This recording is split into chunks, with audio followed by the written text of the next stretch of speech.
Johnson, the Republican Speaker of the House, called these rallies Hate America events. Boy, does he have it wrong. Millions of Americans are coming out today not because they hate America. We're here because we love America.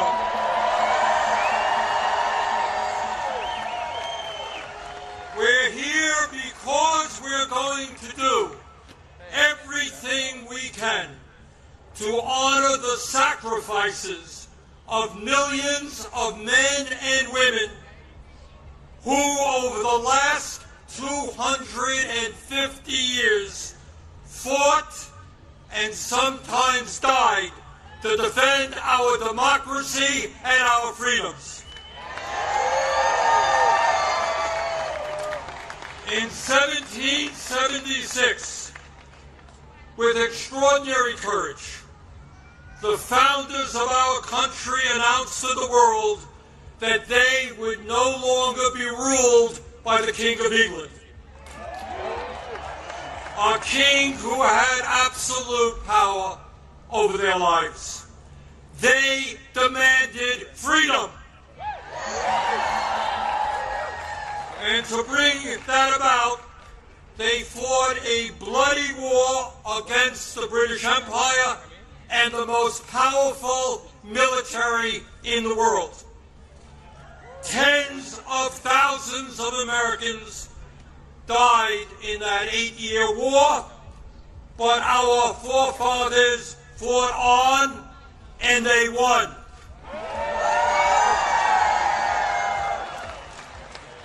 And in 1789, after winning that war, they did something extraordinary. They established the first democratic form of government in modern history. They said loudly and boldly to the entire world, no more kings. In America, they said, we the people will rule. And today,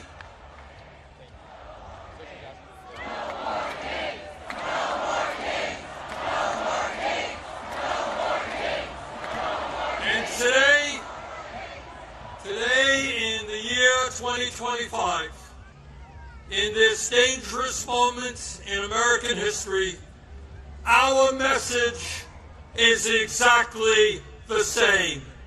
No, President Trump, we don't want you or any other king to rule us.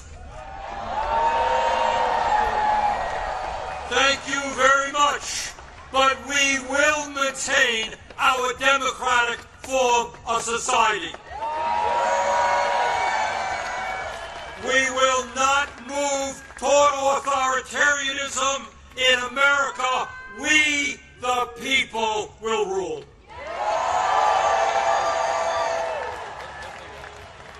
When he was sworn in as the nation's first president, George Washington called this attempt at self-government, quote, an experiment entrusted to the hands of the American people, end quote.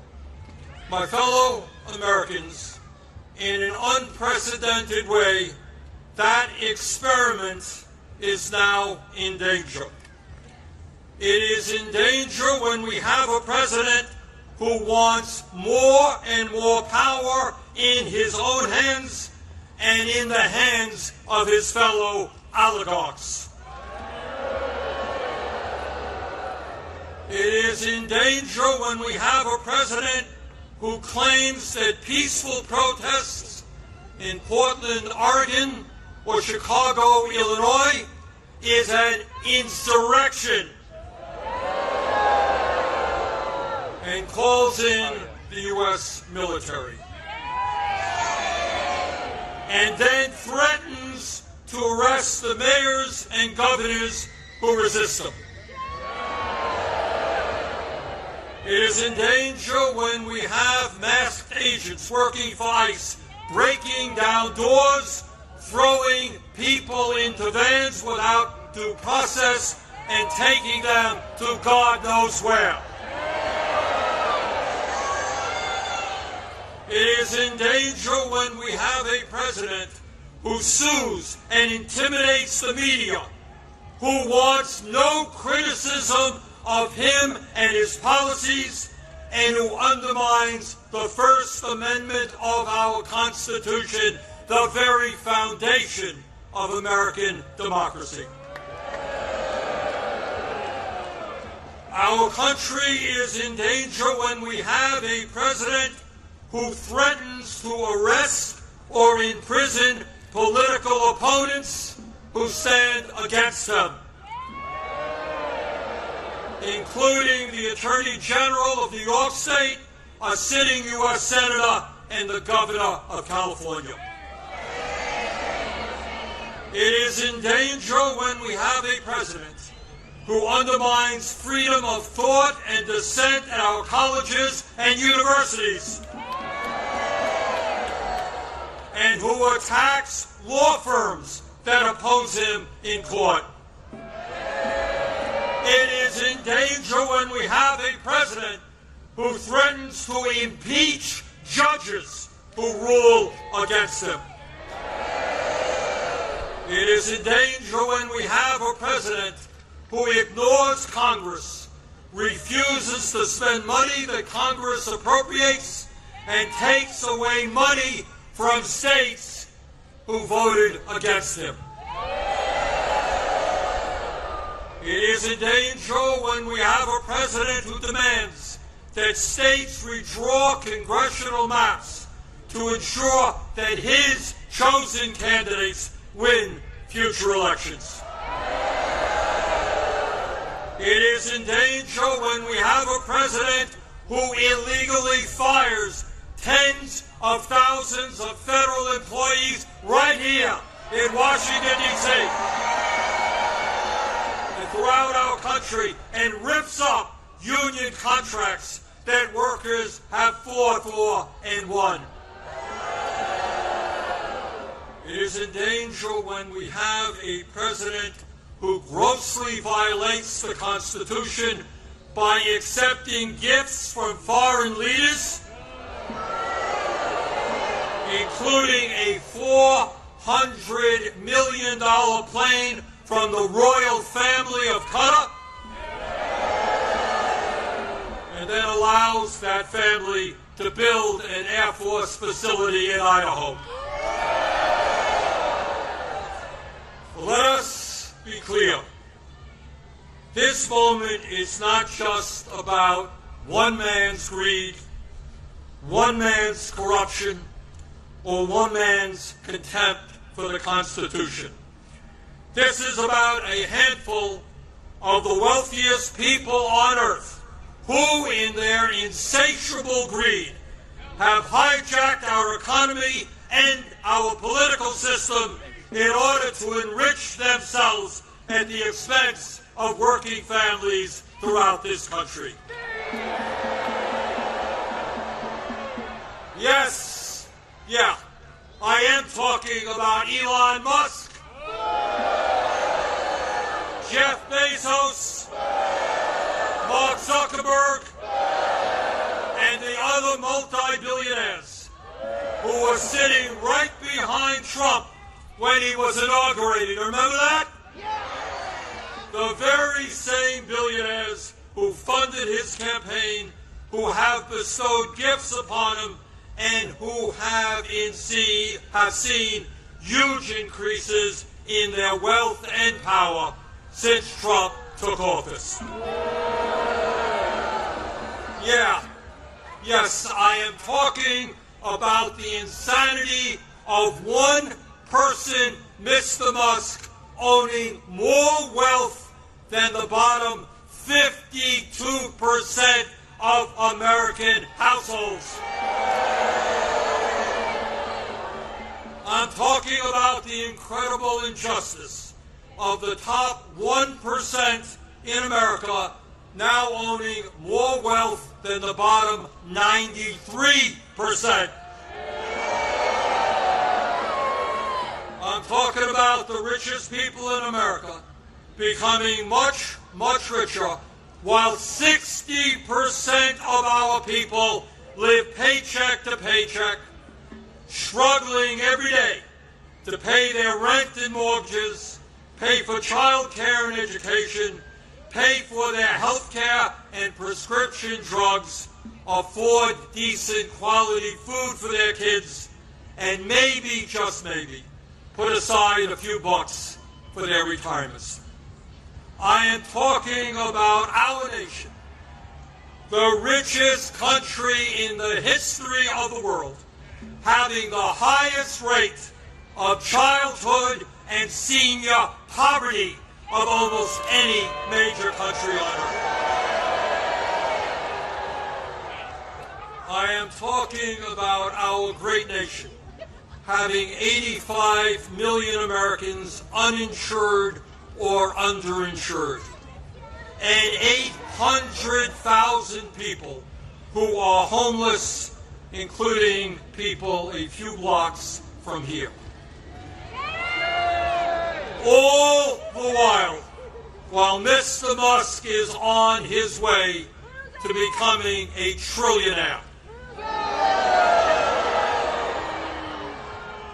I am talking about the incredible danger of the richest people in this country pouring hundreds of billions of dollars into artificial intelligence and robotics, which in the next decade will decimate tens of millions of jobs for the American working class. I'm talking about a billionaire class who believe that they have the divine right to rule, and who not only want massive tax breaks for themselves, but who reject any form of accountability or checks on their power. My fellow Americans, we rejected the divine right of kings in the 1770s. We will not accept the divine right of oligarchs today.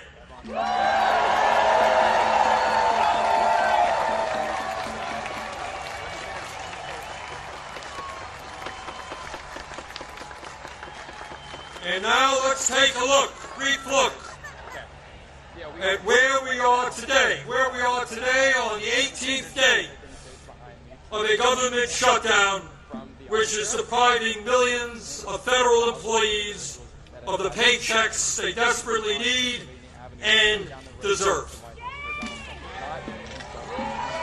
Let me cut to the chase and tell you exactly what this shutdown is all about.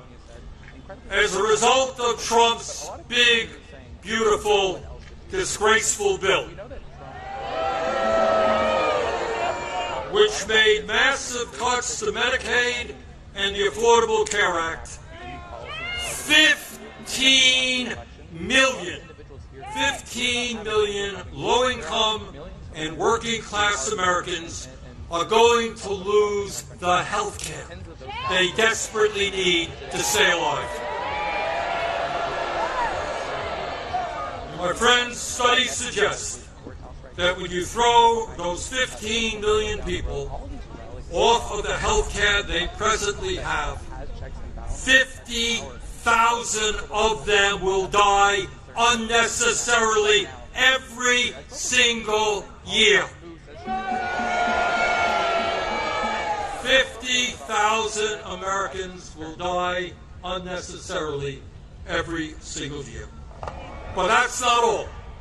As a result of that same terrible piece of legislation, over 20 million Americans are going to see on average a doubling of their health insurance premiums through the Affordable Care Act. state of Vermont just the other day, people received notices from insurance companies that their health care premiums in some cases would triple or quadruple. And that is going on all over the country. At a time when we already pay, by far, the highest prices in the world for health care, millions of Americans are going to see outrageous increases in their health care premiums, which they cannot afford. Why is that happening? Why are the Republicans making a broken healthcare system, a dysfunctional healthcare system, even worse? Why are they bringing our healthcare system to the verge of collapse? We all know the answer.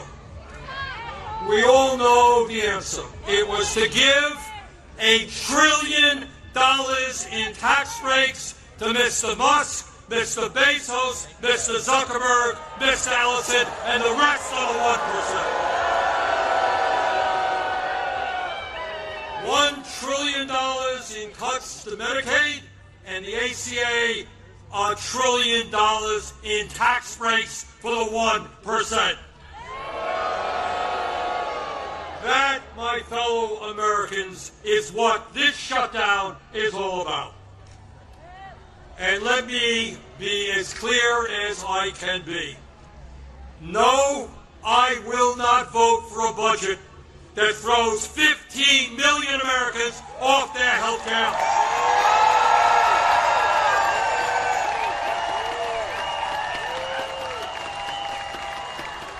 No, I will not vote for a budget that doubles premiums for 20 million Americans. No, I will not vote for a budget that forces nursing homes, rural hospitals, community health centers to lay off staff and close their doors throughout this country. All to give huge tax breaks to the billionaire class. So today, right now, I say to my Republican colleagues, come back from your month-long vacation.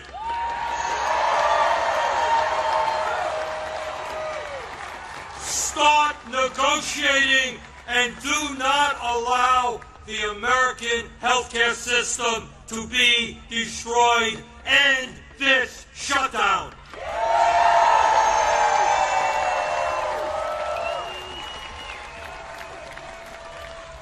My fellow Americans, we are the greatest country in the history of the world.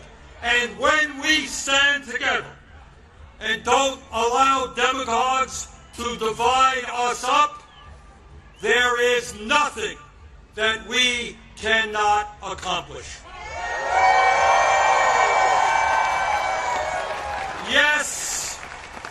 Yes, we can create a vibrant democracy by ending Citizens United and not allowing billionaires to buy elections. Yes, we can join the rest of the industrialized world and guarantee health care to every man, woman, and child as a human right.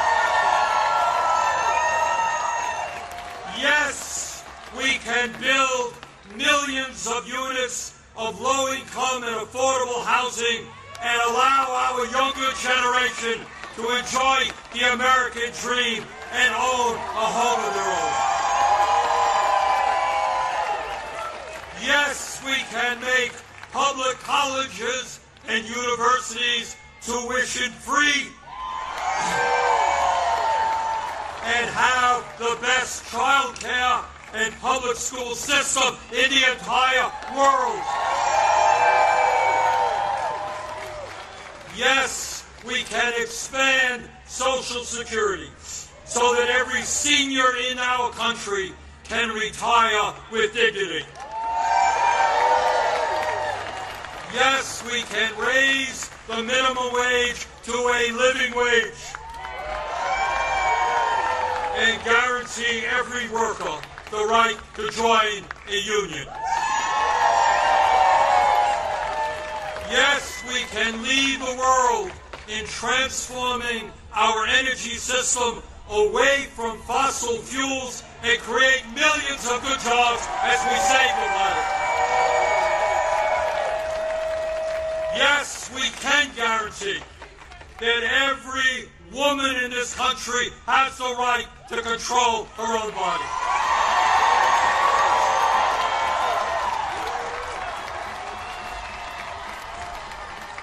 Yes, we can have a foreign policy that guarantees that never again will American taxpayer dollars be used to starve children in Gaza or anyplace else.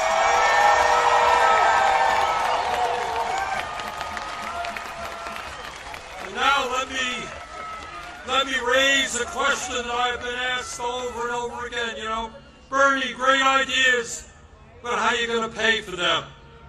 Great question. Thanks for asking. And here is the answer. At a time when the wealthiest people in America have never, ever had it so good, at a time when billionaires are paying an effective tax rate lower than a truck driver or a nurse, yes, the top 1% and large profitable corporations will pay their fair share in taxes.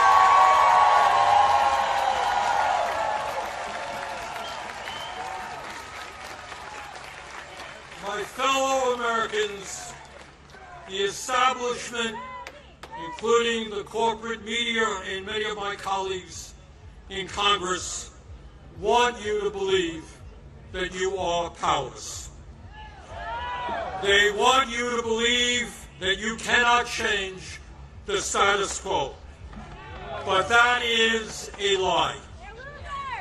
Throughout the history of our country, when Americans have stood up and fought for justice, they have prevailed.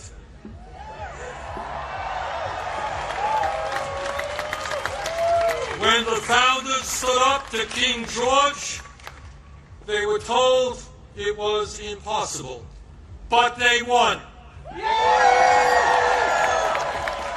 When abolitionists fought to end slavery, they were told it was impossible, but they won.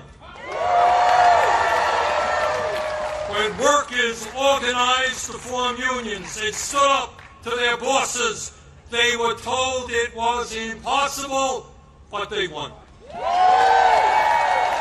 When women demanded the right to vote, they were told it was impossible, but they won. When black Americans fought to end segregation, they were told it was impossible, but they won. When the LGBT community stood up for their rights, they were told it was impossible, but they won. Brothers and sisters, they did it then, we can and will do it now. And how do I know that we will succeed? Take a look at this huge crowd right here in our nation's capital. But it is not just here, as I understand it today, October 18th, 2025, there are more people out on the streets in more communities all over our country than we have ever seen in American history.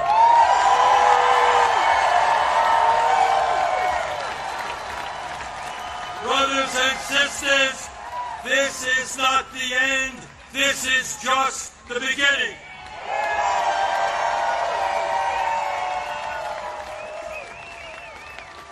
Together, when we stand united, when we don't allow Trump or anybody else to divide us up by the color of our skin, or where we were born, or our sexual orientation.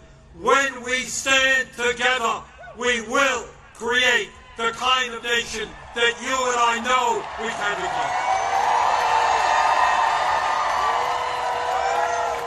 We can and will create a nation devoted to freedom, justice, and democracy. Thank you all very much.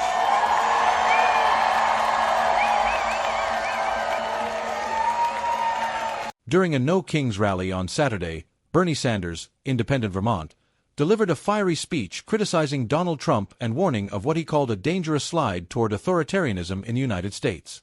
Speaking before a massive crowd in Washington, Sanders praised the millions of Americans rallying nationwide, rejecting claims that these gatherings were Hate America events. Instead, he said, people had come together because they love their country and are determined to defend democracy. Sanders began by invoking the American Revolution, recalling how the founders rejected monarchy and declared that we the people will rule.